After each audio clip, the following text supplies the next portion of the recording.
सिर्फ candlestick read करके क्या कोई ट्रेड ले सकता है? ट्रेडिंग पैटर्न्स और everything eventually will fail. As a trader हमारे पास ट्रेड प्लान होना चाहिए कि एग्जैक्टली हम कहाँ पे पार्टिसिपेट करना चाहते हैं और क्या तरीका होगा। आप TAE फ्रेमवर्क यूज़ करो। इसके बाद समझ में आया कि ये जो पैटर्न होता है इसको ट्रैप पैटर्न बोलते हैं।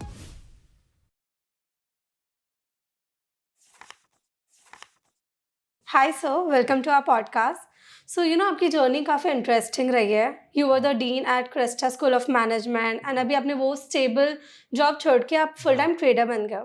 So how was this transition for you? Because it's very difficult कि एक वेल स्टेबल जॉब छोड़ के फुल टाइम ट्रेडर बनना, जहाँ पे बहुत अनसर्टेनिटीज होती है। सो आप अपनी जर्नी के बारे में कुछ बता सकते हो? जैसे ट्रेडिंग जर्नी बहुत अनसर्टन है जैसे आपने कहा, वैसे मेरी भी इनिशियल जर्नी बहुत अनसर्टन ही थी। तो मैंने ट्रेडिंग की शुरुआत 8 साल पहले की थी और जब मैं ट्रेड कर रहा था और मेरे पास हमेशा एक फुल टाइम जॉब थी। सो ट्रांजिशन एक तरीके से आसान हो गया क्योंकि लर्निंग बहुत आसान हो गई क्योंकि फुल टाइम जॉब थी तो मैं Right. मिस्टेक्स कर सकता था कि लॉस हो गया तो भी प्रॉब्लम नहीं क्योंकि स्टेबल इनकम तो है ही कहीं ना कहीं से। फिर एक टाइम पे ऐसे होने लग गया कि मैं trading profits were more than my salary. Okay. तो ये कंसिस्टेंटली कुछ 36 मंथ्स हुआ, मतलब 3 साल में मैं कंसिस्टेंटली अपनी सैलरी को बीट कर पा रहा था। तो फिर धीरे धीरे एक कन्विक्शन आया कि फुल टाइम ट्रेडिंग कर सकते हैं and we can be your our own boss, right. Right. तो जर्नी वैसी ही थी कि so never jumped into trading as full time trader. एक ट्रांजिशन था Okay. कि जॉब से फिर इधर ट्रेडिंग करने लगे। That's Yeah. great because you are right कि Yeah. directly trader बनना it's not a advisable thing. Yeah. And because you had that conviction कि हाँ भाई 36 months हुआ है तो I'll be able to manage it in future. So definitely the transition, I'm not saying that it will be smooth, but तो भी वो थोड़ा easy हो गया आपके लिए. ईजी हो गया। और लार्जली क्या होता है कि जब हम ट्रेडिंग की शुरुआत करते हैं तो मोस्ट ऑफ द टाइम हमारे ध्यान में होता है कि हमें एक सर्टेन अमाउंट घर पे चाहिए एज अ प्रॉफिट। Correct. अब ये पीरियड में जब हम शुरुआत कर रहे होते हैं तब ट्रेडिंग स्ट्रैटेजी नहीं होती, पता नहीं होता कितना रिटर्न आएगा, ये भी नहीं पता रिस्क कितना है। Correct. हमने एक कंप्लीट बिजनेस साइकिल भी नहीं कंप्लीट किया। अगर हम एक इकोनॉमिक साइकिल देखें तो 7-8 ईयर्स की होती है। तो लार्जली जो बड़ा मार्केट क्रैश होता है वो 7-8 Correct. साल के पीरियड में होता रहता है, अगर आप उसको ऑब्जर्व करोगे तो आपने एटलीस्ट वो आधी साइकिल भी कंप्लीट नहीं की होती, कुछ पता ही नहीं होता। और हम फुल टाइम ट्रेडिंग के लिए डायरेक्टली जंप करते हैं तब बहुत सारे वेरिएबल्स होते हैं, कुछ भी कांस्टेंट नहीं होता। Correct. तो मैं काफ़ी बार बोलता हूँ कि अगर हमें एक एल्जेब्रिक इक्वेशन सॉल्व करनी है, जैसे XYZ 3 वेरिएबल्स होते हैं एल्जेब्रा में, हमें वो इक्वेशन सॉल्व करनी है तो वो कब सॉल्व हो पाती है? जब अगर 3 वेरिएबल है तो 2 कांस्टेंट होने चाहिए और एक वेरिएबल होना चाहिए, तब वो सॉल्व हो सकता है। या तो x और y है तो एटलीस्ट x की वैल्यू पता चले तो y सॉल्व होगा। तो ट्रेडिंग में XYZ क्या है कि एक है कि रिटर्न आपको कितना मिल रहा है, आपकी स्ट्रैटेजी का रिटर्न कितना है, कितना आप कमाना चाहते हो, राइट। और उसके साथ में कितना टाइम लगता है वो मूव आने में या वो एक रिटर्न जनरेट करने में कितना टाइम पीरियड लगता है।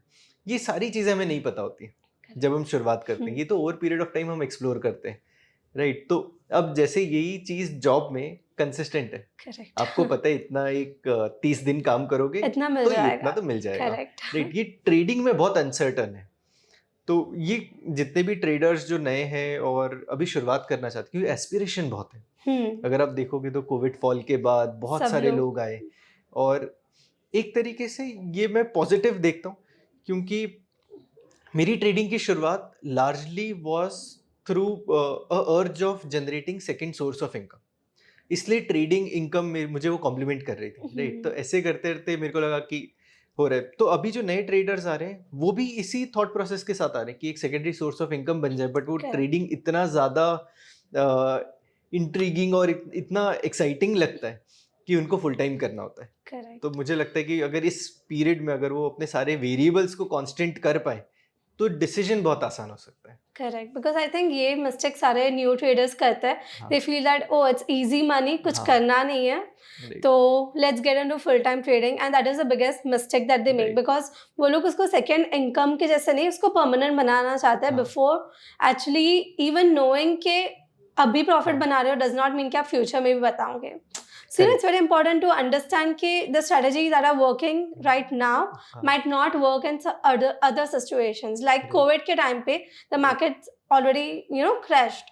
So आई थिंक वो डेफिनेटली सीखेंगे आपसे कि you have to be sure कि हाँ आपका जो स्ट्रैटेजी आप कर रहे हो वो एक्चुअली वर्क करेगा एंड उसी के बाद they should jump to full time trading. Correct. So sir आपने जब चालू किया तो हाँ. सबसे पहले आपने कौन से इंडिकेटर से चालू किया ट्रेडिंग करना?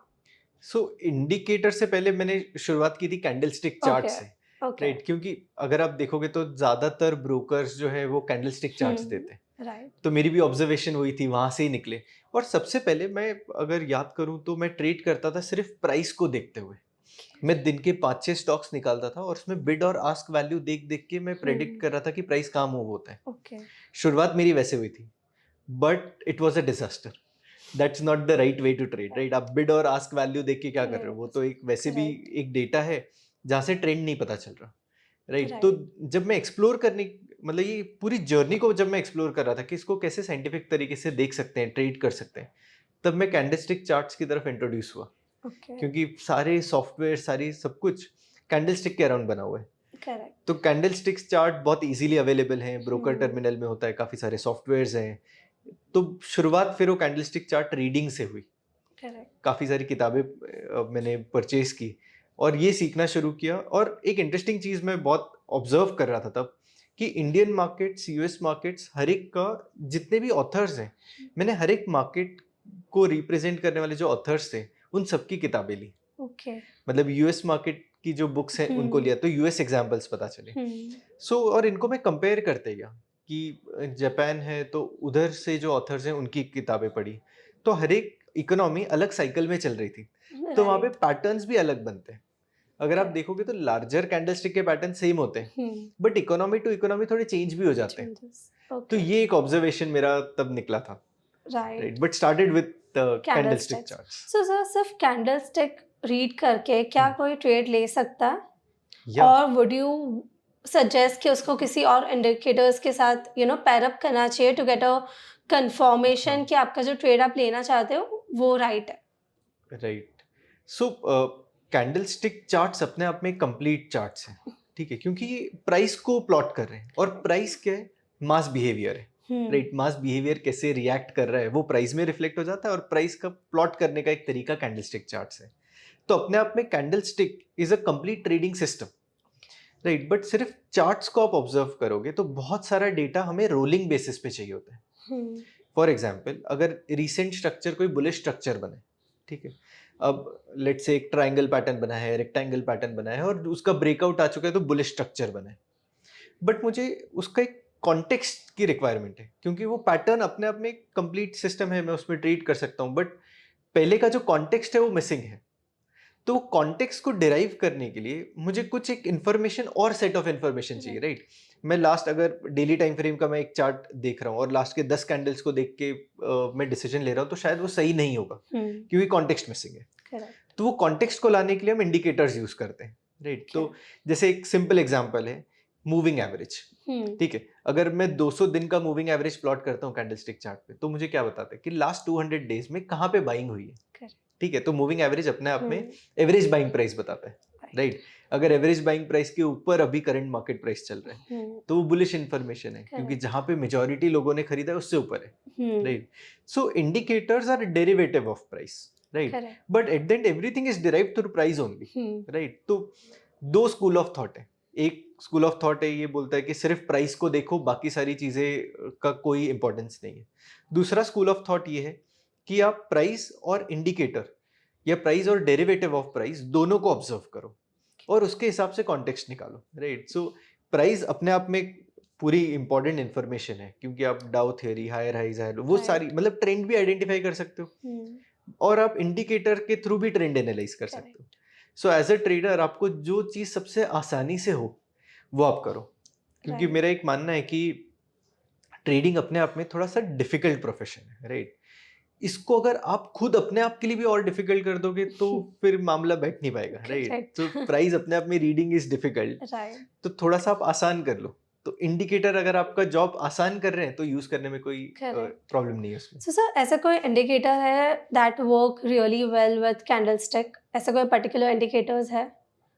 सी indicator are derivative of price. ठीक है, अब ये जो डेरिवेटिव ऑफ प्राइस होते हैं ये 2 लेयर्स में चल सकते हैं। सबसे simplest, the first derivative of price is simple addition of something and pulling out an average or something, right? तो moving average first derivative Right. of indicator है कि आपने एक 10 पीरियड मूविंग एवरेज कैलकुलेट किया तो आप 10 नंबर को add कर रहे हो डिवाइडेड बाय 10 कर रहे हो।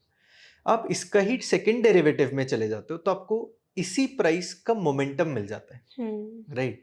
तो अगर आप RSI की फॉर्मूला देखो या ADX की फॉर्मूला देखो तो ये बाइंग प्रेशर सेलिंग प्रेशर को कैलकुलेट इंडिविजुअली करता है और साथ में लेकर आ जाता है, राइट? तो ये सेकंड डेरिवेटिव ऑफ प्राइस है जो आपको मोमेंटम देगा। अब इसी का ही डेरिवेटिव निकालोगे तो वोलेटिलिटी इंडिकेटर बनेंगे, राइट? तो अब आप क्या आइडेंटिफाई करना चाहते हो वो आपके ऊपर डिपेंड करता है, बट सारे इंडिकेटर्स चलते हैं यूज केस के हिसाब से। अगर आप सिंपल इन्वेस्टर हैं तो मूविंग एवरेज भी चलेगी, राइट? प्राइस एक सर्टेन मूविंग एवरेज के ऊपर ट्रेड कर रही है, पैटर्न बन रहा है, आप पार्टिसिपेट करो। बट जैसे से आप बहुत शॉर्ट टर्म ट्रेडिंग की तरफ आ जाते हो, आप स्कैल्पिंग में आ जाते हो, तो मोमेंटम ट्रेंड सब कुछ इंपॉर्टेंट है। जितना बड़ा टाइम फ्रेम उतना आपके पास अपॉर्चुनिटी की आप मिस्टेक कर सकते हो, राइट? क्योंकि एज एन इन्वेस्टर अगर स्टॉक 4-5% आज गिर भी गया तो भी फर्क नहीं पड़ेगा क्योंकि आप एक बड़ी मूव कैप्चर कर रहे हो। बट अगर आप वहीं पे स्कैल्पर हो और 2-3% स्टॉक आपके उल्टे डायरेक्शन में आ गया तो you have lost everything for the day, right? क्योंकि स्कैल्पिंग में कितना आधा % जितना स्टॉप लॉस होता है, वो तो है, right? So depending on your time frame और कितने एक्यूरेसी के साथ आप बिल्ड कर रहे हो वो डिसाइड करता है कौन सा इंडिकेटर आप यूज करने वाले हो। करेक्ट। सो सर ऐसे कोई कैंडल्स है जो पर्टिकुलर मार्केट में बेटर वर्क करता है, जैसे वॉलेटाइल मार्केट में ये इंडिकेटर ये कैंडलस्टिक यूज करना वो ज्यादा बेनिफिशियल है, ऐसा कुछ है? अगर आप डिमांड एंड सप्लाई को देखो चार्ट्स पे और उसके अकॉर्डिंग ट्रेड करो तो ज़्यादा बेनिफिट या ज़्यादा अच्छे ट्रेड्स बन सकते हैं, ठीक है? तो एक कॉन्सेप्ट है मार्केट स्ट्रक्चर्स कि अगर आप मार्केट स्ट्रक्चर्स के हिसाब से ट्रेड करोगे तो बहुत इंटरेस्टिंग आपको सेटअप्स मिल सकते हैं। और ये कुछ ऐसे कॉन्सेप्ट्स हैं जो हर मार्केट कंडीशन में चलते हैं, क्योंकि मार्केट स्ट्रक्चर्स एक डाउ थियरी का सबसेट है। वो हायर हाई हायर लो को, higher highs and higher lows इसको प्लॉट करता रहता है, राइट? तो उसको मार्केट स्ट्रक्चर बोलते हैं। इसके बाद अगर आप अगले लेयर में जाओ और हर मार्केट कंडीशन में चलने वाले पैटर्न है एनगल्फिंग पैटर्न, ठीक है? अब जब कभी भी एक बॉडी दूसरे बॉडी को एनगल्फ करेगी तो वो ट्रेंड रिवर्सल या मार्केट के डायरेक्शन में प्राइस जा रहा है वो बताता है। इसका एक सुपर पैटर्न है that is known as mega engulfing pattern. जैसे एनगल्फिंग पैटर्न आपको पता हो तो the last candle should engulf the previous, ठीक है? अब ये जो लास्ट कैंडल है if it engulfs multiple sessions तो ये बन जाता है मेगा एनगल्फिंग पैटर्न। तो आप सोचो कि एक रेक्टेंगल पैटर्न है बट सिंगल कैंडल्स में बना हुआ है, राइट? आप अगर रेक्टेंगल पैटर्न देखोगे तो मल्टीपल कैंडल पैटर्न है वो, मतलब प्राइस ऊपर जा सकता है नीचे आ सकता है और एक जोन में ट्रेड कर रहा है। जब मेगा एनगल्फिंग पैटर्न बनता है वो जोन बहुत छोटा होता है, 1-2% का जोन होता है, राइट? उसका ब्रेकआउट आता है वो भी बहुत अच्छा चलता है। और ये मैंने पैटर्न्स कुछ देखे हैं जो हर मार्केट कंडीशन में चलते हैं depending your trading in the direction of trade, कि अगर मार्केट गिर रहा है और ट्रेंड बेरिश है तो bearish mega engulfing pattern trade कर सकते हैं, राइट? बट ये पैटर्न बहुत सक्सेसफुल पैटर्न मुझे लगे अभी तक। ये नया मैंने सुना है because I have never heard of mega engulfing, but it's something new that I have learned today. ये वीडियो को कंटिन्यू करने से पहले I want to share something with you. Trading में लोग पैसे इसलिए यूज करते हैं क्योंकि वो डायरेक्टली एडवांस चीजों में जंप इन कर लेते हैं और बेसिक्स कभी सीखते नहीं। इसीलिए I have a recommendation for you, A to Z of candlesticks course by Kaushik Akkiwatkar, जहाँ पे हमने कैंडलस्टिक्स के बेसिक नॉलेज के बारे में सब कुछ इन डिटेल एक्सप्लेन किया है। इतना ही नहीं, हमने इस कोर्स में ये भी डिस्कस किया है कि आप कैंडलस्टिक्स को दूसरे इंडिकेटर्स के साथ बेस्ट वे में कैसे यूज कर सकते हो और इससे आप कई सारी डिफरेंट ट्रेडिंग स्ट्रैटेजीज भी बना सकते हो। इस कोर्स में आपको 6 घंटे वर्थ का कंटेंट मिलेगा at a very affordable price. आप जल्दी से इस कोर्स के लिए एनरोल कीजिए और एक बेटर ट्रेडर बनिए।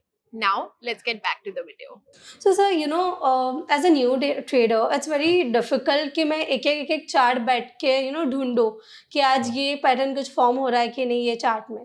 तो is there any tool या is there any way जो मुझे क्विकली समझ में आए कि चलो आज बुलिश एंगल्फिंग कैंडल बना है ये वाले कंपनी के चार्ट पे, so probably I should be taking a trade tomorrow. So is there a way to find the patterns that are forming on the charts? Yeah. So now we have multiple softwares and tools which can plot patterns. Right. तो अब इसका थोड़ा सा answer trading setup और trading strategy पे ज्यादा जाता है, ठीक Okay. है। तो एज अ ट्रेडर हमारे पास ट्रेड प्लान होना चाहिए कि एग्जैक्टली हम कहाँ पे पार्टिसिपेट करना चाहते हैं और क्या तरीका होगा।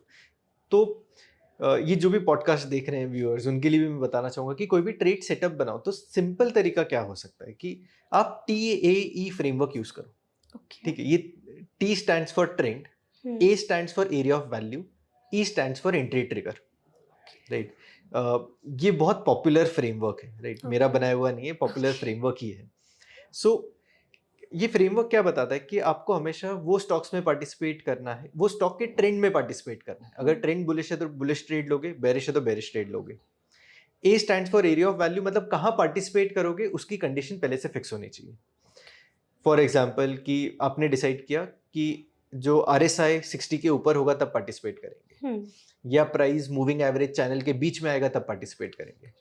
तो ए stands for area of value, आपने डिसाइड किया इस जोन में आएगा तो बाय करेंगे। Okay. जो थर्ड लेयर है that is E is entry trigger. ये बताएगा कि जब प्राइस ट्रेंड के डायरेक्शन में इस जगह पे आएगा और ये पैटर्न बनेगा तब पार्टिसिपेट करेंगे।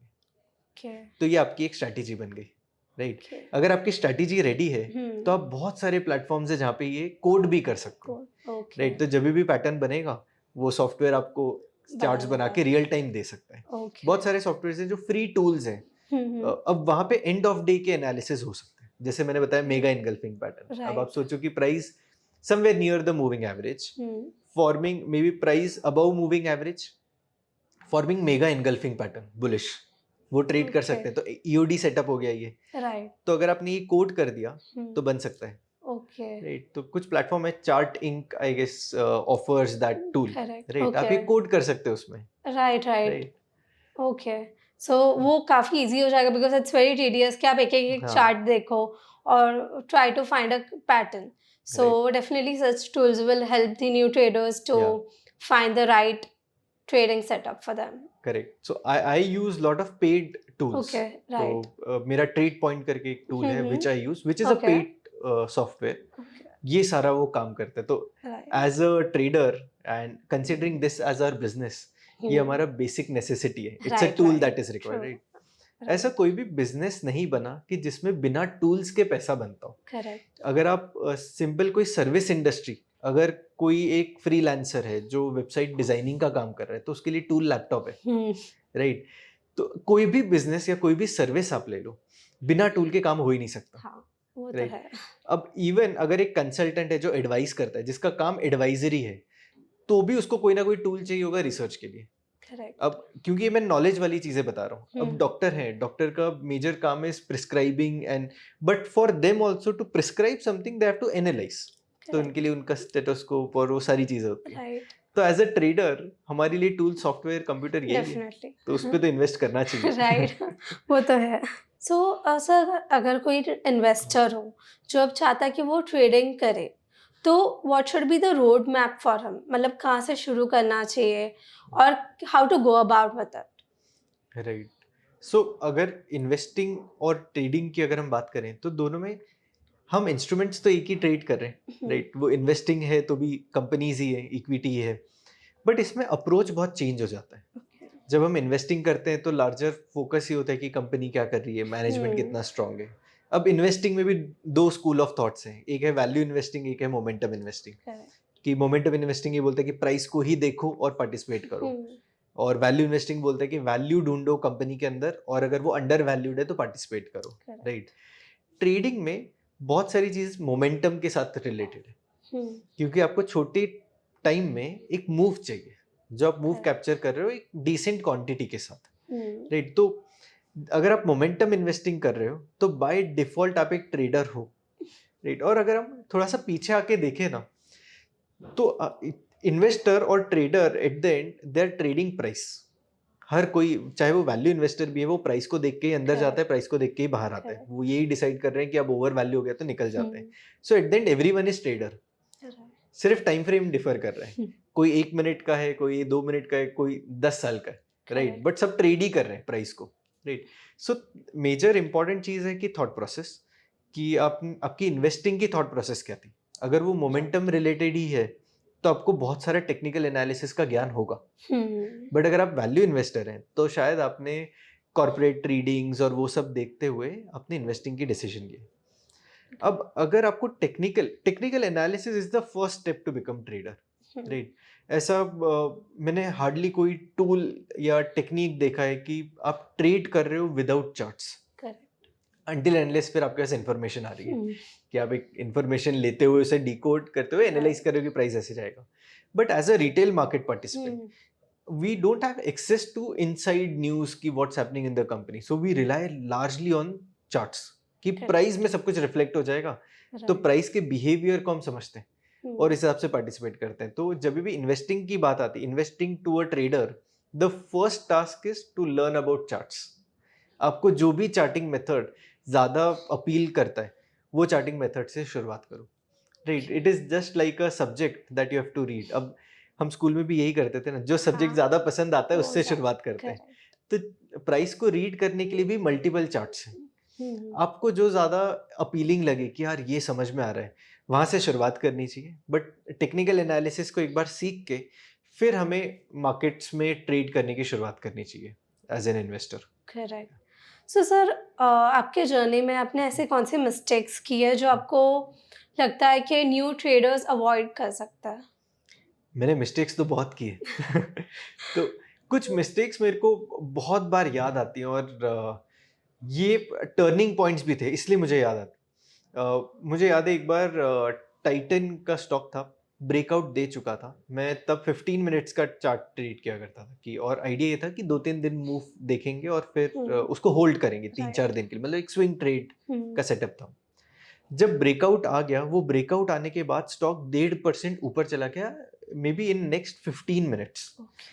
और मैं थोड़ा सा फोमो में आ गया कि यार वो 1.5% की मूव मिस हो गई और अभी मुझे पार्टिसिपेट करना है। और मुझे बहुत क्लियरली याद है कि रेक्टेंगल पैटर्न बना था, वो ब्रेकआउट आ गया, प्राइस ऊपर चला गया और मैं फोमो में आ गया और एकदम पीक पे जाके मैंने बाय कर लिया उसको। और उसी दिन वो वापस से नीचे आ गया कॉस्ट पे, जहाँ पे मुझे एंटर करना था। बट जब मैं वो लॉस की तरफ, क्योंकि मैंने इतने हाई लेवल पे बाय किया था कि मेरा स्टॉप लॉस भी अनअफोर्डेबल ही हो गया था, बट मैंने फोमो की वजह से डिसीजन ले लिया और पार्टिसिपेट किया, तो वहाँ पे एक गड़बड़ हुई। और फिर जब वो प्राइस कॉस्ट पे आया तब मेरे को नुकसान तो बड़ा ही हो रहा था, और आई वाज ट्रेडिंग फ्यूचर्स, तो और बड़ा नुकसान हो रहा था। तो 1.5% जब वो नीचे आया तब वो 20,000 के आसपास का मेरे को एम टू एम लॉस दिखा रहा था। सो एक, और उसके बाद इवेंचुअली वो ट्रेड फेल भी हो गया और मेरा इनिशियल स्टॉप लॉस भी, जो स्टॉप लॉस था मेन ट्रेड का, वो भी हिट हो गया, जो 3% की दूरी पे था। तो कलेक्टिवली 3% का लॉस तो वाज ओके, बट ये जो एक्स्ट्रा 1.5-2% दिया वो ज्यादा हो गया, राइट? तो और पोजीशन साइजिंग भी तब बड़ी थी, तो उसकी वजह से मिस्टेक हुआ। तब मिस्टेक ये ट्रेड में बहुत तरीके से हुई। पोजीशन साइजिंग की मिस्टेक हुई कि जब एक लॉट लेना था मैंने 3 लॉट लिए थे, फिर मुझे बाय करना था ब्रेकआउट पे, बट मैंने 2% ऊपर ट्रेड किया, तो सारी चीज अगेंस्ट में थी। और उसके बाद, और ये मैं आपको बता रहा हूँ 6-7 साल पहले की बात, जब मैं 2 साल ही हुए थे ट्रेड करते करते, और उससे बड़ी मिस्टेक कि मैंने मार्केट वो स्टॉक के उल्टे डायरेक्शन में ट्रेड लिया था। मतलब the trend was bearish in Titan and I took a bullish trade. तो बेरिश ट्रेंड में बुलिश ट्रेड लिया, फोमो में ट्रेड लिया। तो इवेंचुअली मेरे को ये पूरा इसके बाद समझ में आया कि ये जो पैटर्न होता है इसको ट्रैप पैटर्न बोलते हैं, एंड इट्स अ साइंस। कि छोटे टाइम फ्रेम का जो ब्रेकआउट आता है वो फॉल्स ब्रेकआउट आता है, क्योंकि बड़े डायरेक्शन, बड़े टाइम फ्रेम में, डेली टाइम फ्रेम में ऑलरेडी ट्रेंड बेरिश था और 15 मिनट का टाइम फ्रेम बुलिश था। तो 15 मिनट के जो ब्रेकआउट्स होते हैं और जो अलाइंड नहीं है डेली टाइम फ्रेम के हिसाब से, वो पोटेंशियल ट्रैप बना सकते हैं। ये मेरे को तब, क्योंकि मैं स्टडी करने लगा ना कि क्यों फेल हुआ, फिर पता चला ट्रैप पैटर्न है। बट इसमें मल्टीपल मिस्टेक्स, ये 3 मिस्टेक्स मैंने की जो बहुत एकदम मेरे को याद आती है। बट आई एम श्योर वो एक मिस्टेक ने फ्यूचर में आपके बहुत सारे पैसे बचा लिए। यस नहीं, उसके बाद फिर रूल बनाया, फिर उसके बाद ये टीएई फ्रेमवर्क ढूंढते ढूंढते पता चला ना कि टीएई फ्रेमवर्क होता है कि ट्रेंड को बहुत ज्यादा इंपॉर्टेंस दो। फिर शुरुआत हुई ट्रेंड एनालिसिस करके, ट्रेंड के डायरेक्शन में हमेशा ट्रेड लेना है। और ये अक्सर है ना, नए ट्रेडर्स ये मिस्टेक करते हैं, बहुत छोटे टाइम फ्रेम को देखते हैं, उन्हीं के ब्रेकआउट्स को ट्रेड करते हैं और इवेंचुअली ट्रैप में आ जाते हैं। ये हर कोई करता है, और अभी भी जो नए ट्रेडर्स हैं वो ये मिस्टेक करते हैं, क्योंकि बाद में पता चलता है कि मल्टी टाइम फ्रेम एनालिसिस होता है, उसका एक अपना अलग इंपॉर्टेंस है राइट। राइट? तो मार्केट्स हमेशा बड़े ट्रेंड में चलेंगे, और हम्म। ये चीज़ है ना डाउ थियरी में कवर्ड है, बट बहुत कम लोग डाउ थियरी पढ़ते हैं। उसके जो 9 टेनेट्स है ना, अगर आप वो उसको डिटेल में पढ़ोगे तो उसमें सारी चीज़ें हैं, राइट। राइट? तो उसमें भी trend analysis, primary hmm. Trend, secondary trend, minor trend, जिस तीनों ट्रेंड की बात हुई है। ओके। और एक्चुअली आप डाउ थ्योरी को देखोगे, मैं थोड़ा सा वेग हो रहा हूँ आपके नहीं सवाल नहीं। से, बट ये तीनों जो ट्रेंड है ना, कि primary, secondary and minor trends, अगर आप मल्टी टाइम फ्रेम एनालिसिस का कोई भी स्टडी पढ़ोगे तो उसमें भी तीन टाइम फ्रेम की बात की जाती है, ओके। राइट? क्योंकि डाउ थियरी से इंस्पायर्ड है। राइट। तो अगर आप देखोगे ना, तो क्लासिकल थियरी में आज के टाइम में हम जो भी कर रहे हैं वो कहीं ना कहीं डॉक्यूमेंटेड है। अगर हम वो क्लासिकल थियरी से पढ़ने की शुरुआत करें ना, तो ट्रेडिंग बहुत अच्छी स्मूथ हो सकती है। बट आई थिंक क्या होता है कि एज अ न्यू ट्रेडर हाँ, पीपल थिंक अरे डाउ थियरी तो बहुत ईजी है, चलो तो हाँ, नए इंडिकेटर सीखते हैं। सो इट्स हाँ, लाइक कि ईजी चीज़ें को हम लोग इग्नोर कर देते हैं जो हाँ, एक्चुअली में बहुत इंपॉर्टेंट होती है। इट्स लाइक राइट, ABCD आती नहीं but you want to learn reading sentences. या सो काइंड ऑफ ये साइकोलॉजिकल वो इशू हो जाता है। हो जाता है। और बेसिक चीज, अगर डाउ थ्योरी के इसमें से अगर हम हायर हाइज हायर लोज भी ट्रेड करें ना, तो भी आराम से पैसा बन सकता है। ओके। सिंपल सेटअप, सिर्फ हायर हाई हायर लो बन रहे हैं, आप वहां पे पार्टिसिपेट करते जा रहे हो, बस it's a swing breakout pattern, और तो कुछ है नहीं। राइट। तो भी इसमें मल्टीपल अच्छे ट्रेडिंग सेटअप बन सकते हैं, इसमें और कोई इंडिकेटर की जरूरत नहीं है। ओके। एक इंडिकेटर की जरूरत है, वो है पेशेंस। आपको आपके पेशेंस लेवल को कंट्रोल करना पड़ेगा हमेशा। ट्रू, बिकॉज ट्रेडिंग में यही हाँ, है, फोमो हाँ, ग्रीड वो सब तो आने वाला है, बट यू हाँ, need to be disciplined and have the patience कि आप वेट करो। अगर आपने डिटरमाइन किया है राइट, कि ये मैं स्विंग ट्रेडिंग करने वालू, नो मैटर कितना प्राइस ऊपर जाए, you gonna take the exit. या सो वो जो डिसिप्लिन, वो जो पेशेंस होना चाहिए, वो मोस्ट ऑफ द ट्रेडर्स में नहीं होता है। या सो क्या एडवाइस देना चाहोगे कि how to inculcate that patience, how to get that discipline? maybe I'll be the not the right person to answer कि पेशेंस कैसे डेवलप होता है, क्योंकि मैं ऑन जॉब सीखा हूँ पेशेंस डेवलप करना। मतलब पेशेंस डेवलप हो चुका है, राइट? वो मैंने पर्पसफुली नहीं किया। अब क्योंकि पोजीशन ऑफ ऐसी पोजीशंस पे काम किया था कि as a dean of a campus, founding director of a university, तो मैंने प्रोसेस और वो काम देखा है कि जिसमें बहुत ज्यादा पेशेंस चाहिए होता है लीडरशिप लेवल पे। तो वो पेशेंस बाय डिफॉल्ट लाइफ में आ गया, और वो फिर ट्रेडिंग में भी रिफ्लेक्ट होने लग गया। तो कुछ एग्जाम, मतलब कुछ लाइफ एक्सपीरियंसेस से पेशेंस डेवलप हुआ है। वो मतलब बहुत फोकस करके कि ये करूंगा तो पेशेंस आएगा, वैसा नहीं हुआ, राइट? तो इसलिए मैंने कहा कि might be the wrong person to answer. Okay. So, sir, any advice that you would like to give to the new traders जिसको अपनी जर्नी चालू करनी है? So, ऐसी कौन सी एडवाइस है जो आप उनको देना चाहोगे? That they should try learning first, right? क्योंकि जब भी हम ट्रेडिंग की शुरुआत करते हैं तो ज़्यादा कोशिश ये होती है कि यार ऑर्डर डाल देते हैं, एक बार ट्रेड कर लेते हैं, राइट? और उसमें ध्यान कम होता है। उससे ज़्यादा अभी the knowledge of options trading is so high कि सबको ऑप्शंस ट्रेड करना है। जो भी नया आता है वो Correct. ऑप्शन से अट्रैक्ट होकर आता है। Right. तो जब भी आप ट्रेडिंग की शुरुआत करें तो हमें ये सोचना पड़ेगा कि इट्स अ प्रोफेशन, राइट? हम इसमें सेकेंडरी सोर्स ऑफ इनकम और ये सब कुछ बना सकते हैं, but again that is a profession, right? Right. तो हम जब अपना कोर प्रोफेशन ढूंढते वक्त अब कितना ड्यू डिलिजेंस करते हैं। 12th के बाद 10th के बाद हम अंडर ग्रेजुएशन किस में करेंगे उसकी भी स्टडी करते हैं Right. कि मुझे जॉब इधर करनी है, इसलिए मेरे को ये डिग्री की जरूरत है। ट्रेडिंग में कोई इतना ध्यान नहीं देता, राइट? वो सबसे बड़ी मिस्टेक है कि अगर आप इसको एज अ करियर देख रहे हो, तो moment you look at this as a career and a decade long career, आपके बहुत सारे आंसर्स खुद ही सॉल्व हो जाते हैं। बट आपको डेकेड लॉन्ग करियर की तरह देखना पड़ेगा। सब लोग बहुत शॉर्ट टर्म देखते हैं कि अभी ये ट्रेड कर रहे हैं, मेरा कोई फ्रेंड है वो ये ट्रेड कर रहा है तो मैं भी ट्रेड करता हूँ। मेजरली जो शुरुआत ट्रेडिंग में ना, वो देखा देखी में होती है। या तो आप कहीं पे कुछ देख लिया, अरे एक सर्टेन प्रॉफिट हो रहा है ये व्यक्ति का, तो मुझे भी वो चाहिए, राइट? तो वो देखा देखी में प्रॉब्लम होता है। तो जब कोई नया ट्रेडर शुरुआत कर रहा है ना, उसको पहले सेल्फ इवैल्यूएट करना चाहिए कि क्या वो करियर की तरह इसको देख रहे हैं, क्योंकि इसमें बहुत इजी सक्सेस नहीं है, इसमें टाइम लगेगा। क्योंकि आप ये देखिए ना, जब आप अंडर ग्रेजुएट कंप्लीट करके आप जॉब के लिए अप्लाई करते हो, आप डे 1 पे सीईओ तो नहीं बन जाते हो। Correct. आप जूनियर ट्रेनी होते हो, फिर वो एग्जीक्यूटिव बन जाते हो, फिर वो लैडर जाते हो ना। ट्रेडिंग में एग्जैक्टली वो है। आप जब शुरुआत करते हो ट्रेडिंग की, आप ट्रेनी ही हो, मार्केट आपको ट्रेन कर रहा है, Correct. और ये प्रोसेस में आपको बहुत सारी चीज़ें सीखनी पड़ेंगी। तो जब करियर की तरह देखते हो ना, तब तो आपको ये समझ में आता है कि यार 10 साल स्पेंड करने हैं, तो उसमें से 1-1.5 साल तो समझने में लगाने पड़ेंगे। Correct. So first 1.5 year, 2 year should go only in learning. So एक 2 तरीके हैं लर्न करने के। एक तो आप स्ट्रक्चर्ड फॉर्मेट में चले जाओ, कि एक सेट ऑफ कोर्स कर लो जिसमें मॉड्यूल 1, 2, 3 ऐसे करके आपको सारा सब कुछ मिल जाए। That is a structured way of learning. So हमारा जो एकेडमिक बैकग्राउंड होता है वो generally structured way of Correct. Learning से जाता है। अब इसका एडवांटेज ये है कि अभी तक आप स्ट्रक्चर्ड वे ऑफ लर्निंग से आए हो, so your mind is adapted to learn in a structured way, Right. Right. दूसरा तरीका है वो है unstructured way, which is exploratory, कि आपने ट्रायल एरर किया, आपने ये चीज लगाई, यूज की, फिर अगले इस पे गए, अच्छा ये काम नहीं कर रहा, ये करेंगे। इसमें भी जर्नी का जो व्यू होता है वो लंबा ही होता है, कि आप एक ट्राई कर रहे हो, फिर समझ में आ रहा है ये नहीं चल रहा, फिर ये कर रहे हो, ये नहीं आ रहा। स्ट्रक्चर्ड वे ऑफ लर्निंग के अपने एडवांटेजेस हैं कि आपको सेट ऑफ चीजें पता है कि मार्केट में ये चीजें होती है Correct. और ऐसे कर सकते हो। अनस्ट्रक्चर्ड में पूरा एक्सप्लोरेटरी है। So unstructured way of learning is कि आपने एक्सप्लोर करते गए, ये कुछ चीजें एक्सपेरिमेंट की, देखी, वो चल रही हैं, फिर उस हिसाब से आप आगे बढ़ते गए। So it is a very crude way of learning कि आप एक Right. चीजें एक्सपीरियंस से सीख रहे हो। तो इसमें टाइम भी लगता है, बट आप कहीं ना कहीं पहुंच जाओगे, राइट। Correct. और इसमें बहुत सारी चीजें आपको फिर रैंडमली देखनी पड़ेंगी। कुछ चीजें आप यहाँ से सीख रहे हो, फिर यहाँ से सीख रहे हो, तो वो लिंक नहीं लगेंगी, आपको लिंक Correct. लगाना पड़ेगा, but it is also way of learning.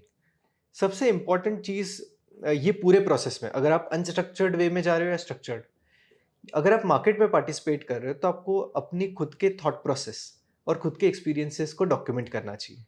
अब Right. उसको कहा जाता है trade journal, but trade journal में बहुत सारी चीज़ें मिसिंग होती है। आप उसमें लिखते हो कि कहाँ पे एंटर किया, कहाँ पे एग्जिट किया, कौन सा स्टॉक था, मतलब every mathematical tool which a broker can give, Right. Right. क्योंकि आपने कहाँ पे एंटर किया, एग्जिट किया, क्या प्रॉफिट हो, वो तो ब्रोकर भी दे देगा जहाँ पे भी आप Correct. ट्रेड कर रहे हो, Correct. Right. So what is more important is कि हाउ गुड यू वेर, और I mean what was your emotional state during the trade, right. जैसे कि कुछ एक्सपीरियंसेस ऐसे हैं कि मैंने डे के ड्यूरिंग द डे मैंने देखा था कि एक पोजीशन है वो 1-1.5% नीचे आ गई है, जो मैंने प्रीवियस, अब क्योंकि मैं पोजिशनर और स्विंग ट्रेडर खास करके हूँ, तो मैंने देखा है कि एक पोजीशन में राइट कर रहा हूँ 3-4% प्रॉफिट में, अब एकदम से आज मार्केट करेक्ट हुआ तो 1-1.5% नीचे गिर गया। अगर मैं इमोशनली उसमें हो जाऊं कि अरे ये क्या हो गया, मैं तो कल 50,000 प्रॉफिट देख रहा था, 40 पे ही है, क्या करूं, पैनिक हो गया, right. Then this you should document. अब इसमें कोई सही Right. गलत नहीं है, अब आप Correct. फील कर रहे हो तो कर रहे हो, उसमें क्या Right. उसमें छुपाना है, राइट। Correct. बट आपको ये डॉक्यूमेंट करना जरूरी है, क्योंकि आप ये मल्टीपल इंस्टेंसेस पे हो रहा है, तो फिर आपको कुछ मैकेनिज्म बनाना पड़ेगा कि उसको कैसे सॉल्व करोगे। Correct. बट ये मैकेनिज्म बनाने के लिए पता होना चाहिए प्रॉब्लम क्या है, हाँ, राइट। true. क्योंकि ये मेरे साथ पहले होता था कि मैंने पैनिक में एग्जिट कर दिया कि वो नीचे आ रहा है, और उसी दिन वो वापस से ऊपर भी चला जाता था, Okay. राइट। तो मेरे को फिर रिग्रेट होता था कि यार ये पोजीशन बिल्ड की, मैं पैनिक में निकल गया और फिर प्राइस ऊपर आया। तो ये चीज़ों को आपको कहीं ना कहीं डॉक्यूमेंट करना चाहिए कि emotionally what what was going through your mind, Correct. Right. अब जब नया ट्रेडर होता है वो इंट्राडे ट्रेडिंग को लेकर बहुत ज़्यादा एक्साइटेड होता है कि Correct. उनको लगता है पॉकेट मनी है, Hmm. रोज ट्रेड करेंगे, रोज एक एक्स अमाउंट मिलेगा, तो Correct. बट मार्केट्स ऐसे नहीं चलते, कुछ दिन लॉसेज होते हैं, Hmm. तो आपका पूरा इक्वेशन बदल जाता है। Correct. और जो दिन पहला ट्रेड, दूसरा ट्रेड इंट्राडे ट्रेडिंग में गलत हो जाए, जो नए ट्रेडर्स हैं उनके साथ, ये खास करके मेरे साथ भी गलतियां हो चुकी है कि आप वो लॉस को रिकवर करने के पीछे लग जाते हो, Correct. उसमें और खो देते हो, राइट। क्योंकि आपका लॉस इसलिए हो रहा है क्योंकि आज के दिन आप मार्केट समझ नहीं पा रहे हो। ऐसा नहीं कि आप एकदम बुरे ट्रेडर हो, Correct. सिर्फ आज का दिन आपका बैठ नहीं रहा है मार्केट में। Right. तो ये खास करके हमें फिर देखना है कि एक सर्टेन अमाउंट ऑफ लॉस हो जाए तो रुक जाए हम आज के दिन के लिए, Hmm. और फिर वापस से मार्केट में आए अगले दिन। अगर आप Correct. इंट्राडे ट्रेडिंग कर रहे हो, क्योंकि नए ट्रेडर तो जनरली इंट्राडे ट्रेडिंग करने आते हैं, Correct. बट उनको समझाना पड़ता है कि इंट्राडे में ज्यादा नुकसान हो सकता है, Correct. क्योंकि जितना बड़ा टाइम, जैसे हमने बात की कि इन्वेस्टिंग कर रहे हो तो आपका स्कोप ऑफ एरर, आप चाहे कर भी लो, 1-2 रुपए ऊपर नीचे खरीद भी लिया तो भी फर्क नहीं पड़ेगा, क्योंकि Right. लॉन्ग टर्म में वो पता ही नहीं पता चलेगा, नहीं चलेगा. राइट। पोजिशनल में भी अगर आपका 0.5% ऊपर नीचे ट्रेड हो गया तो भी कोई फर्क नहीं पड़ता, क्योंकि आप एक 10, 15, 20% की मूव कैप्चर कर रहे हो, 30% की कर रहे हो। बट जब आप इंट्राडे ट्रेडिंग में 1-1.5% की ही मूव जब कैप्चर कर रहे हो, हम्म, तब आधा परसेंट की भी गलती नहीं कर सकते, क्योंकि वो correct, 33% ऑफ योर प्रॉफिट है, right, राइट? तो जितना छोटा टाइम फ्रेम उतनी ज्यादा एक्यूरेसी, correct. उतनी ज्यादा एक्यूरेसी लाने के लिए आपको ज्यादा प्रैक्टिस करनी पड़ेगी, ज्यादा काम करना पड़ेगा। Hmm. ये वीडियो को कंटिन्यू करने से पहले I want to share something with you. Trading में लोग पैसे इसलिए यूज करते हैं क्योंकि वो डायरेक्टली एडवांस चीजों में जंप इन कर लेते हैं और बेसिक्स कभी सीखते नहीं। इसीलिए I have a recommendation for you, A to Z of candlesticks course by Kaushik Akkiwatkar, जहाँ पे हमने कैंडलस्टिक्स के बेसिक नॉलेज के बारे में सब कुछ इन डिटेल एक्सप्लेन किया है। इतना ही नहीं, हमने इस कोर्स में ये भी डिस्कस किया है कि आप कैंडलस्टिक्स को दूसरे इंडिकेटर्स के साथ बेस्ट वे में कैसे यूज कर सकते हो और इससे आप कई सारी डिफरेंट ट्रेडिंग स्ट्रैटेजीज भी बना सकते हो। इस कोर्स में आपको 6 घंटे वर्थ का कंटेंट मिलेगा at a very affordable price. आप जल्दी से इस कोर्स के लिए एनरोल कीजिए और एक बेटर ट्रेडर बनिए। Now let's get back to the video. तो intraday trading in fact is the last thing in the funnel of a trader, Okay. But वो वहीं से शुरुआत करता है। ये सबसे बड़ी मिस्टेक है। Correct. You're right कि सबको emotions पे control हाँ। होना and to be able to track the emotions is very important हाँ। because आधा I think it is said कि half of the trading is a game of emotions. If you can control your emotions, so you can take the right trade.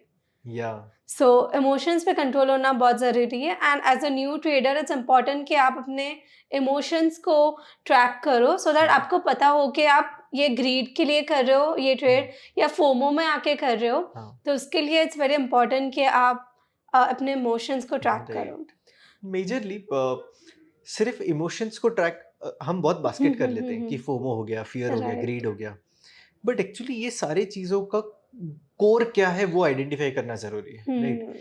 कि अगर आप trade कर रहे हो but you are dependent on the profits to do X amount of activity, Correct. अगर बच्चे की school fees पे करनी है और उसके लिए Right. आप रिलाई कर रहे हो, तो by default as a parent you will be anxious अगर वो अगर वो ट्रेड नहीं चल रहा है या वो Correct. लॉस हो रहा है, राइट? सो आपके लिए वो पैसे का क्या इमोशन है, क्या वो बहुत सारी चीजें ड्राइव Important. करता है। अगर आपने ये डिसाइड किया कि इस महीने आपको एक एक्स अमाउंट बनाना है, Hmm. तो एज अ ट्रेडर अगर आपको पहले 10-15 दिन ट्रेड ही नहीं मिला, तो आप शायद डेस्परेशन में वो ट्रेड लेने वाले हो, Correct. क्योंकि आपको वो टारगेट फुलफिल करना है। Right. बट अगर आप कोर में चले जाओ और उसको सॉल्व करो, Hmm. Rather than having monthly targets, do quarterly targets. Correct. अगर क्वार्टरली आपके लिए बहुत आपके ट्रेडिंग स्ट्रैटेजी के हिसाब से सही नहीं जा रहा है, तो look at yearly targets, Hmm. But don't look at daily targets, weekly target, monthly target, उसमें बहुत गड़बड़ हो जाता है। तो इसका आंसर जो है ना वो ट्रेडर टू ट्रेडर डिपेंड करता है। Right. जैसे मेरी ट्रेडिंग स्ट्रैटेजी या स्टाइल जो है वो पोजिशनल टू स्विंग है। Hmm. अगर मैं कोई भी कैलकुलेशन डे वाइज हिसाब से करूंगा तो गलत हो गया, Correct. वीकली करूंगा तो भी गलत हो गया, क्योंकि मैं पोजीशन तो 1-1.5 महीना होल्ड करता हूँ, Correct. या बहुत सारे केसेस में तो 6-6, 7-7 महीने होल्ड की हुई है। Right. तो उसके लिए तो मुझे ईयरली रिटर्न्स और क्वार्टरली रिटर्न्स देखने पड़ेंगे, Hmm. राइट? तो ये भी बहुत मायने रखता है कि आप वो मनी आपके लिए क्या इंपॉर्टेंस करता है, क्योंकि पैसा हर एक के लिए इंपॉर्टेंट है, Correct. बट अभी इस स्टेज में, आपके लाइफ स्टेज में वो कहाँ कितना इंपॉर्टेंस है वो इमोशन ट्रिगर करेगा। अगर आपने वो फर्स्ट पार्ट को कहीं ना कहीं फिक्स कर दिया तो बाकी सारी चीजें फिक्स हो जाती है। राइट, दैट्स वेरी ट्रू कि आपका Right. पर्पस क्या है। हाँ, जैसे आपने स्टार्टिंग में बोला कि जब आपने चालू किया ट्रेडिंग तब वो आपका साइड इनकम था, right, so you were okay कि चलो आज लॉस भी हो गया तो आप मेरे पास स्टेबल इनकम है जहाँ से मैं हाँ। अपना घर चला सकता हूँ। But on the other hand if you would have हाँ। डायरेक्टली जंप्ड इनटू ट्रेडिंग, तो Right. आप जो सीखे हो, the way you have developed हाँ। योरसेल्फ, वो शायद नहीं हो पाता, नहीं हो बिकॉज पाता। वो एक होता कि नहीं यार मुझे इतना तो अचीव करना ही है per month. Correct. So I think you were very correct about it. So sir, जब मैं चालू कर रही हूँ ट्रेडिंग तो मुझे क्या रिस्क और रिवॉर्ड रेशियो रखना चाहिए if I'm beginning with हाँ। trading? अब इसका आंसर भी कुछ ऐसा होगा कि रिस्क रिवॉर्ड आएगा स्ट्रैटेजी से, राइट? और स्ट्रैटेजी आएगी नॉलेज से, Right. और वो नॉलेज के लिए मतलब क्या ऑब्जर्व कर रहे हो उससे बनने वाली है, हाँ, राइट? तो स्ट्रैटेजी आपको डिक्टेट करेगी क्या रिस्क रिवॉर्ड होगा, okay. राइट? अब ऐसी भी अब ये दोनों चीज आपको ऐसे देखनी चाहिए कि अगर accuracy and risk reward put together will help you build और evaluate a trading strategy. Okay. अगर रिस्क रिवॉर्ड पुअर है बट एक्यूरेसी बहुत ज्यादा है, तो भी overall net return will be positive. Okay. But if accuracy is less, risk reward बहुत अच्छा होना चाहिए, ठीक है? अगर आपकी 20% एक्यूरेसी है तो रिस्क रिवॉर्ड कम से कम 1:5 होना चाहिए, ओके, क्योंकि जो विनिंग ट्रेड है that can take care of 5 losing trades, right. इसलिए आपकी एक्यूरेसी 20 है तो भी 0-0 पे आने वाले हो। तो अगर आपकी 20% एक्यूरेसी तो रिस्क रिवॉर्ड कम से कम 1:1 5.1 होना चाहिए correct. To make net profit, right. अब उसमें अगर आप ब्रोकरेज और बाकी सारी चीजें ऐड करो तो और कुछ वैल्यू चेंज हो जाएगा। करेक्ट। तो आपकी स्ट्रैटेजी बहुत हद तक डिक्टेट करती है कि आपका रिस्क रिवॉर्ड कितना होने वाला है। अब ये दोनों में से, वैसे मैंने अलजेब्रा इक्वेशन बताया ना, तो ये अलजेब्रा इक्वेशन के दो x और y है, राइट। तो कोई एक चीज कांस्टेंट करनी पड़ेगी, या तो Right. एक्यूरेसी पे ध्यान देना पड़ेगा कि एक्यूरेसी ज्यादा हो। अब कुछ सेटअप्स हैं जिसकी, अब ये भी मैंने बहुत सारी चीजें सुनी है कि कोई सेटअप है वो 95% 90% एक्यूरेसी पे नहीं जा सकता। मैंने ये ऑब्जर्व किया है कि जा सकता है, Okay. बट इस केस में रिटर्न बहुत कम होगा। जैसे मैंने कुछ चीजें ऑब्जर्व की कि ब्रेकआउट होने के बाद 0.2% प्राइस ऊपर जाता है, Okay. राइट। बट आप रिस्क ले रहे हो वापस से 2% जितना, राइट। तो it is not favourable, but the accuracy is very high. But अब लॉजिकली देखो कि आपका स्टॉप लॉस 2% का है बट आपका टारगेट 0.2% का है। दैट मीन्स आपको कितनी ट्रेड लेनी पड़ेगी? 100 ट्रेड्स। एक ट्रेड गलत हो गई तो आपको 100 ट्रेड का प्रॉफिट लेकर गया वो, correct. right? So even if the accuracy is 90%, that setup won't be tradable. तो ये दोनों चीजों को साथ में मिला के आपको ट्रेड करना, तो एक यही थॉट है ना कि एक्यूरेसी ज्यादा नहीं हो सकती है, बट वो शायद रिस्क रिवॉर्ड फेवरेबल नहीं होगा। Right. So when you put everything in context, आपको वो थोड़ा सा आएगा कि चाहे एक्यूरेसी थोड़ी सी कम भी हो चलेगा, बट रिस्क रिवॉर्ड बहुत अच्छा होना चाहिए। करेक्ट। और वो रिस्क रिवॉर्ड एक्यूरेसी से ही वापस से कनेक्टेड है। राइट। जैसे अगर 50% ही आपकी एक्यूरेसी है तो anything above 1:3 will make money, correct. Right. Anything above 1:2 will make money, तो हम्म। 1:2.5 भी है तो भी it will make money. Make money. So correct. Accuracy और रिस्क रिवॉर्ड दोनों को साथ में मिला के हमें ट्रेड सेटअप या ट्रेड स्ट्रैटेजी को देखना पड़ेगा। Correct. That's very true. So sir, आप थोड़ा अपने ट्रेडिंग प्रोसेस के बारे में बताओगे कि आप कैसे ट्रेड करते हो? अच्छा, तो ट्रेडिंग प्रोसेस में the core part is stock selection, कि कौन से स्टॉक में पार्टिसिपेट करना है। Correct. क्योंकि मेरा ऐसा बहुत मानना है कि ट्रेडिंग पैटर्न्स और एवरीथिंग इवेंचुअली विल फेल। तो हर एक चीज कुछ चलेंगी, कुछ फेल होने वाली, मतलब अनसर्टेनिटी बहुत ज्यादा। तो ट्रेडिंग में हम एक्चुअली क्या करते हैं, हम प्रोबेबिलिटी फिक्स करने की कोशिश करते हैं ओके। कि the event occurring in your favour should be high, that is probability. Right. तो मुझे प्रोबेबिलिटी कैसे बढ़ानी है उसके ऊपर काम करना है। तो मेरी शुरुआत होती है सबसे पहले स्टॉक सिलेक्शन से। Pattern is secondary for me, first is stock selection. तो मैं एंड ऑफ डे बेसिस पे कुछ सेट ऑफ एक्टिविटीज करता हूँ। सबसे पहले मैं ये देखता हूँ कि कौन सा सेक्टर अभी बेंचमार्क को आउट परफॉर्म कर रहा है। ओके। तो पहली शुरुआत वहां से होती है। राइट। मान लो आईटी अभी आउट परफॉर्म कर रहे हैं निफ्टी 50 को, तो पहले मैं सेक्टर, ये मैं एग्जांपल दे रहा हूँ, बट मैं सारे सेक्टर्स को इवैल्यूएट करूंगा जो लिस्टेड है और अनलिस्टेड, मतलब जैसे निफ्टी आईटी अवेलेबल है, निफ्टी फार्मा अवेलेबल है, but there is nothing called Nifty papers, right. But आपको एक बास्केट बनाना पड़ेगा। तो मैंने एक कस्टम इंडेक्सेस बनाए हुए हैं जिनको मैं इवैल्यूएट करता हूँ। तो मैं इन शॉर्ट सारे सेक्टर्स को इवैल्यूएट कर रहा हूँ जो बेंचमार्क को भी आउट परफॉर्म कर रहे हैं। अब जो सेक्टर्स आउट परफॉर्म कर रहे हैं बेंचमार्क को, उसमें से आउट परफॉर्मिंग स्टॉक्स फिर से ढूंढता हूँ कि जो स्टॉक्स उस सेक्टर को आउट परफॉर्म कर रहे हैं at this point in time. तो इसको बोलते हैं रिलेटिव स्ट्रेंथ। तो मैंने relatively out performing stock in a relatively out performing sector against benchmark identify कर लिया। अब जो आउट परफॉर्म कर रहा है बाय डिफॉल्ट इसका ट्रेंड बुलिश होगा, राइट। तो मेरी एक सेट ऑफ एक्टिविटी फिक्स हो गई कि ये आउट परफॉर्म कर रहा है और लॉन्ग ओनली सेटअप बन गया, क्योंकि मैं इक्विटी भी ट्रेड करता हूँ। So I don't just trade futures but I also trade equities, right. तो मेरे को इक्विटी में तो लॉन्ग ओनली कर सकते हैं, शॉर्ट तो कर नहीं सकते। तो आउट परफॉर्मिंग का ये मिल गया, ये बास्केट। अब ये जो basket generally sector identification out performing, ये वीकली वाले टास्क है कि हर सैटरडे संडे में से कोई एक दिन बैठ के सारे सेक्टर्स को आइडेंटिफाई करो। फिर डेली इस पे मैं ये चेक कर रहा होता हूँ कि कौन से स्टॉक्स हैं जो मेरे टीएई फ्रेमवर्क में आ रहे हैं, राइट। कि ट्रेंड तो ऑलरेडी बुलिश है। अब मैं एरिया ऑफ वैल्यू देखता रहता हूँ कि प्राइस जो है कितनी बार मेरे तरीके से आ रहा है। और इंट्राडे ट्रेडिंग, जब इंट्राडे के टाइम पे मैं स्कैनर्स रन कर देता हूँ जो रियल टाइम में मेरे को स्टॉक आइडेंटिफाई करके दे देते हैं। But the entire focus is largely on stock selection. जो होता है इसमें मेरा रिलेटिव स्ट्रेंथ का बहुत ज्यादा इंपॉर्टेंस है कि मैं वो बहुत इवैल्यूएट करता हूँ। Okay, that was very informative. So sir, अभी आपने बताया कि टीआई इज़ योर फ्रेमवर्क, तो वो फ्रेमवर्क बनाने के लिए जो स्ट्रैटेजी चाहिए, तो वो आप स्ट्रैटेजी पे कैसे पहुँचे? हाउ डिड यू डिसाइड कि ऐसे स्ट्रैटेजी फॉर्म करना चाहिए? राइट, सो स्ट्रैटेजी क्रिएशन हर एक ट्रेडर का एक इम्पॉर्टेंट टास्क हो जाता है, राइट, क्योंकि हमें एक चीज रिपीट करनी है, राइट। राइट।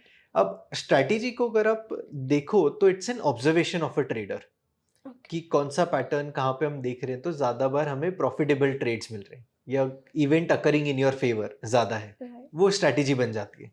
तो सबकी शुरुआत ऑब्जर्वेशन से हो रही है। अब एज अ ह्यूमन हम कुछ तरीके के पैटर्न्स को देखने के लिए इक्विप हो जाते हैं over a period of time. अगर आप एक सर्टेन चार्ट देखोगे, आपको कुछ पैटर्न बहुत अच्छे से रिफ्लेक्ट हो, मतलब दिखेंगे चार्ट्स पे। उसके लिए आपको ट्रेंड लाइन, वो बॉक्स वैसा कुछ बनाने की जरूरत ही नहीं पड़ेगी, आपको नेकेड आई से दिखेंगे कि ये पैटर्न बन रहे हैं। इसका मतलब आपका नेचुरल इंक्लिनेशन है उस पैटर्न की तरफ।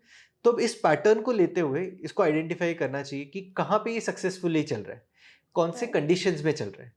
Let's say for example engulfing pattern अभी हमने जो डिस्कस किया, ठीक है। अब ये एनगल्फिंग पैटर्न जो है अपने आप में लग रहा है कि अच्छा आपको बहुत आसानी से दिख रहा है। और अगर आप देखोगे ना तो जब आप शुरुआत करते हो कैंडल स्टिक सीखने की तो एनगल्फिंग पैटर्न बहुत आसानी से दिख जाता है क्योंकि बड़ी Right. कैंडल होती है, हाँ। ऑब्जर्वेशन भी बहुत ईजी होता है।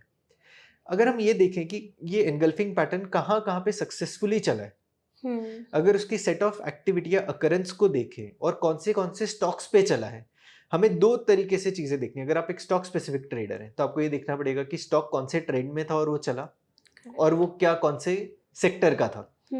और अगर आप इंडेक्स ट्रेडर हैं तो फिर कोई फर्क नहीं पड़ता क्योंकि Right. इंडेक्स में तो आप सिर्फ इंडेक्स का चार्ट देख रहे हो और वो देख रहे हो कि क्या कॉन्टेक्स्ट था, कौन से टाइम फ्रेम पे कैसे चला है। सो स्ट्रैटेजी बिल्ड करते वक्त हम ऑब्जर्वेशन पे बहुत ज्यादा फोकस करते हैं कि एज अ ट्रेडर आपके लिए कौन सा ऑब्जर्वेशन सबसे ज्यादा इजी है, क्योंकि एट दिन तो आप ही ट्रेड करने वाले हो, Right. राइट। अब हर एक कोई अपने हिसाब से अलग अलग पैटर्न्स देखता है। कोई भी चीज गलत नहीं है मार्केट में, you should do what works for you. Okay. अगर आपको एक सर्टेन पैटर्न दिख रहा है, आप इसके ऊपर मेहनत करके उसमें आइडेंटिफाई करते हो कि ये सर्टेन सेट ऑफ एक्टिविटी जब होती है तब ये पैटर्न अच्छे से चलता है। जैसे engulfing pattern above moving average, जो मैंने ऑब्जर्व किया ये है कि if an engulfing pattern getting formed within the EMA channel, चाहे वो 21 ईएमए का चैनल हो या 89 पीरियड ईएमए चैनल हो, बहुत अच्छे से काम करता है। ओके। सिर्फ एक चीज है कि वो एनगल्फिंग पैटर्न का कुछ एक edge should get touch to और maybe should enter the territory of EMA channel. Okay. अब ये मेरा ऑब्जर्वेशन है, राइट। राइट। अब ये मैंने पूरी ट्रेड स्ट्रेटेजी बताई नहीं है, बट ये हाँ, ऑब्जर्वेशन है, करेक्ट। ठीक है, कि इधर ये सक्सेसफुली चलता है। अब यही ऑब्जर्वेशन के ऊपर इसकी और एक्यूरेसी बिल्ड की जा सकती है। जैसे हमने बुलिश एनगल्फिंग देखा तो आउट परफॉर्मिंग स्टॉक में, आउट परफॉर्मिंग सेक्टर में देखोगे राइट। और एक्यूरेसी बढ़ेगी। इसके साथ में अगर आप यही इसको, क्योंकि एनगल्फिंग पैटर्न अपने में मोमेंटम पैटर्न है, ठीक है। Correct. अगर आरएसआई बुलिश मोमेंटम जोन में अगर ये बने तो और पावरफुल चलेगा, राइट। बट अगर हम ये पूरे सिचुएशन को ऑब्जर्व करें ना तो ऐसे ट्रेड स्ट्रैटेजीज बनती है। आपका ऑब्जर्वेशन कहाँ पे बनी, तो जब आप स्ट्रैटेजी बना रहे होते हो तो आप 4-5 इंडिकेटर्स लगा सकते हो, right. You have that freedom because you are analysing the chart, right. अब 4 टाइप ऑफ इंडिकेटर्स है, राइट। 4 फैमिली ऑफ इंडिकेटर्स हम बोलते हैं। एक हो गया ट्रेंड, वोलेटिलिटी, मोमेंटम, वॉल्यूम। इसमें से आप एक इंडिकेटर को पिक करो जो आपको सबसे सही लगता है। जैसे ट्रेंड के लिए मैं यूज करता हूँ मूविंग एवरेज, मोमेंटम फैमिली में से मैं यूज करता हूँ आरएसआई, वोलेटिलिटी फैमिली से मैं यूज करता हूँ ईटीआर, विच आई माइट और might not use, and volume family से वॉल्यूम यूज करता हूँ। बट जैसे वीवैप है, वो वॉल्यूम फैमिली का आ गया। अब चारों इंडिकेटर आप चारों फैमिली के लगाओ चार्ट्स पे and then try to find occurrences where this pattern has worked well. अब ऐसा तो होगा नहीं कि चारों इंडिकेटर अपने आप में सही इंफॉर्मेशन दे रहे होंगे। अब जो फॉल्स इंफॉर्मेशन दे रहा है उनको हटा दो। तो आपने शुरुआत की थी 4 इंडिकेटर से, अब जो इररिलेवेंट इंडिकेटर्स है आपने हटा दिया, रेलेवेंट इंडिकेटर्स को रख दिया, और फिर इसको देखो कि ये अकरेंसेस कितनी बार आ रहे हैं। आपकी ट्रेड स्ट्रेटेजी बन गई। Wow, I mean this is very informative. At least this will be the starting point जहाँ से एक नया ट्रेडर चालू कर सकता है and eventually build up on it. Yeah. So this was very informative. So sir, last question. So ऐसे कौन से misconceptions है जो ज़्यादातर traders को होते हैं regarding trading या regarding any particular indicator जो आपको लगता है कि ज़्यादातर traders को वो होता है misconceptions? जनरली मिसकंसेप्शन से ज़्यादा मेरे को ये लगा है कि ट्रेडर या जब एक लर्नर होता है ना, वो बहुत सारे बायस लेकर आता है। ओके। वो पहले से ये मान के आता है कि इंडिकेटर चलते नहीं है, सिर्फ प्राइस चलता है, प्राइस को देखो। ओके। कुछ मैंने ये चीज़ें देखी है कि ये इंडिकेटर क्या करता है, उस पे फोकस करो, फॉर्मूला कोई लेनी देनी नहीं है उसकी। बट अगर आप फॉर्मूला के डेप्थ में चले जाते हो तो आपको पता चलता है रिसर्चर क्या सोच रहा था, तब जाके उसने ये इंडिकेटर बनाया। राइट। तो उसने तो कुछ थॉट दे के किया है ना। जैसे सिंपल सी चीज़ है कि RSI 14 पीरियड पे क्यों रन होता है, उसके पीछे एक स्टोरी है, मतलब एक स्टोरी का एक पूरा साइंस है। It is based on market cycles, जिसको लूनर साइकिल से कनेक्ट किया हुआ है कि 28 डेज का लूनर साइकिल होता है। So all the indicators that we use are based on lunar cycles. तो 28 डेज है, तो आप default period of most of the momentum indicator, most of the indicator are divisible by 7।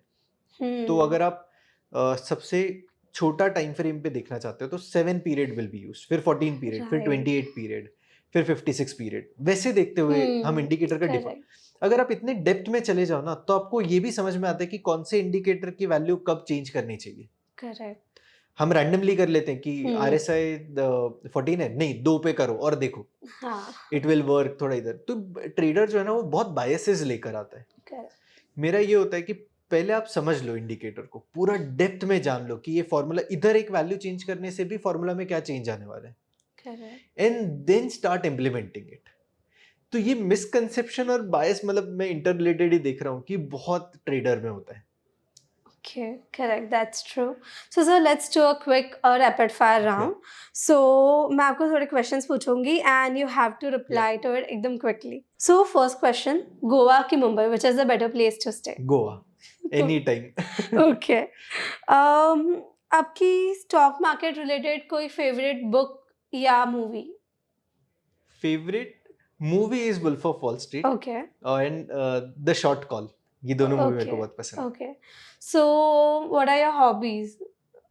Majorly reading, Okay. most of the time I'm spending time reading, and now I'm into writing books. Oh wow, Yeah. that's great. So we hope कि बहुत जल्द हम आपकी book read Yeah. कर पाएंगे. So क्या आप हमें बता सकते हो कि आप किस बारे में बुक लिख रहे हो? Technical analysis. मैं एक कॉन्सेप्चुअल बुक लिख रहा हूँ, which will dive into 3 types of charting method, Okay. और इनका इंटर रिलेशन क्या है, मतलब एक चार्ट पे कोई पैटर्न बनता है, एक टाइप ऑफ चार्ट, तो दूसरे टाइप ऑफ चार्ट में क्या बन रहा होगा, और उसके कई सारे एग्जांपल्स और केस स्टडीज एक्सप्लेन की हुई है। That sounds interesting. I'm really eagerly waiting to, read your book. So what is your most memorable trade? Most memorable trade, अच्छा याद ही नहीं आ रहा। Okay. खराब एक अच्छा मिनट। कुछ भी चलेगा. मेमोरेबल में मेरे को हमेशा मेरे लॉस मेकिंग ट्रेड्स ही याद आते हैं, और उससे सबसे ज्यादा याद वो टाइटन वाला ट्रेड ही आता है, Okay. क्योंकि उसमें सबसे बड़े ब्लंडर्स किए। करेक्ट. सो सर, अगर कोई एडवाइस है जो आप अपने यंगर सेल्फ को देना चाहोगे तो वो क्या होगी? मैंने सबसे कुछ चीजें मैंने ये की थी, I was forcing myself to generate X amount of return when it come to trading, या मेरे बहुत हाई एस्पिरेशन, बहुत हाई टारगेट्स और वैसा सब था। मेरे को एक टाइम पे लगा कि you should take a chill, धीरे, लाइफ इज लॉन्ग, उसको अपने हिसाब से चलेंगी, आराम से टाइम लेके चीजें सीखो और उसको अच्छे से करो। I was always in a rush. तो अगर आप देखोगे मेरी जर्नी बहुत फास्ट है, बहुत क्विक है, तो ये मेरे को बहुत लगता है कि आराम से करो, जिंदगी बहुत बड़ी है, बहुत टाइम लगने वाला है, and you should take time, learn everything and enjoy. Correct, that's very true. So sir, bull या बेयर मार्केट कौन सा ज़्यादा इंटरेस्टिंग लगता है आपको? Bull market. Bull market, okay. अगर आपको मौका मिले कोई ट्रेडर या इन्वेस्टर के साथ डिनर पे जाने का, तो आप किसके साथ जाना चाहोगे? मैं लेट राकेश झुनझुनवाला जी के साथ जाना चाहूँगा। Okay. Thank you so much, sir, for being with us. ये कन्वर्सेशन डेफिनेटली बहुत इन्फॉर्मेटिव था, स्पेशली फॉर न्यू ट्रेडर्स जो सिर्फ अपनी जर्नी चालू कर रहे हैं, बिकॉज आपने हर चीज़ कवर की कि कैसे स्ट्रेटजी बनाता है and at the same time कैसे स्टॉक्स पिक करता है. So everything was very informative and definitely मैं बहुत कुछ सीखी हूँ, एंड आई एम श्योर हमारे व्यूअर्स भी आपके पास से बहुत कुछ सीखे रहोगे. Thank you so much for inviting me, और मुझे भी बहुत मज़ा आता है जब अपसर्च टीम एक इंटरेस्टिंग कॉन्सेप्ट और ये सब लेकर आती है. आई thoroughly enjoy working with अपसर्च. So thank you so much for inviting me. Thank you, sir.